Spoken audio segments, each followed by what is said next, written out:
Irán Aviv. El arte real, hoy presenta la música.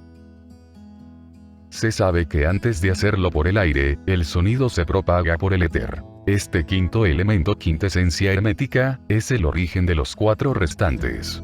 Por su extrema rarificación inmaterial, superior a la del fuego, con el que a veces se lo identifica, el éter es el vehículo por excelencia de la luz inteligible y el sonido inaudible, cuya naturaleza vibratoria hace ser a todos los elementos una sola y misma cosa, antes de diversificarse a través de los sentidos hasta el mundo exterior. Por su extrema plasticidad, pureza, y receptividad absolutas, la tradición también ha asimilado simbólicamente este elemento al agua, la sustancia universal. De ahí que la concha marina, cuya forma nos recuerda al yoni femenino y a la oreja humana, sea el representante unánime, como las conchas de agua bendita de los templos cristianos, del poder purificador, productivo y generativo de este supraelemento divino. Es de sobra conocida la leyenda que hace de las conchas las conservadoras del sonido del mar. Esta propagación se realiza en forma ondulatoria, de lo que la espiral es símbolo por excelencia. Diremos además que este símbolo está estrechamente vinculado al logaritmo pentagramático del crecimiento de los seres vivos, lo que explica la estructura espiral misma de las conchas y caracoles, así como la del ácido desoxirribonucleico que preside la cadena genética. La medicina pitagórica atribuía a la música un poder terapéutico por excelencia. De ello también nos da referencia la alquimia, cuando hace coincidir los centros musicales con los centros sutiles, y estos con las octavas del microcosmos humano.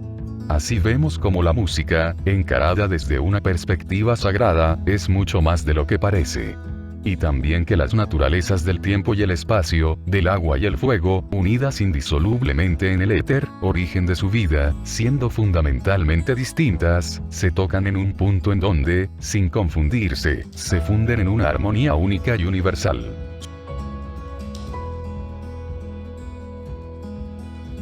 Sócrates, en boca de Platón, confirma a las musas como las primeras protectoras del arte de la música, de quienes ella recibió su nombre.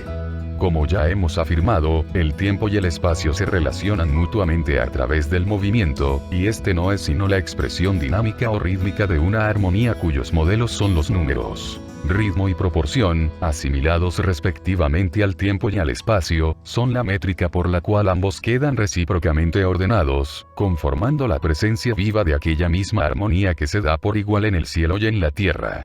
La propia geometría que ordena idealmente el espacio, está virtualmente implícita en la música como relación métrica de sus intervalos. Armonía, número y movimiento son pues términos equivalentes y mutables entre sí, en cuanto se refieren a una misma realidad, ya sea la arquitectura sutil y musical del cosmos, el ritmo respiratorio, las pulsaciones del corazón o el compás alterno de las fases diurna y nocturna del día.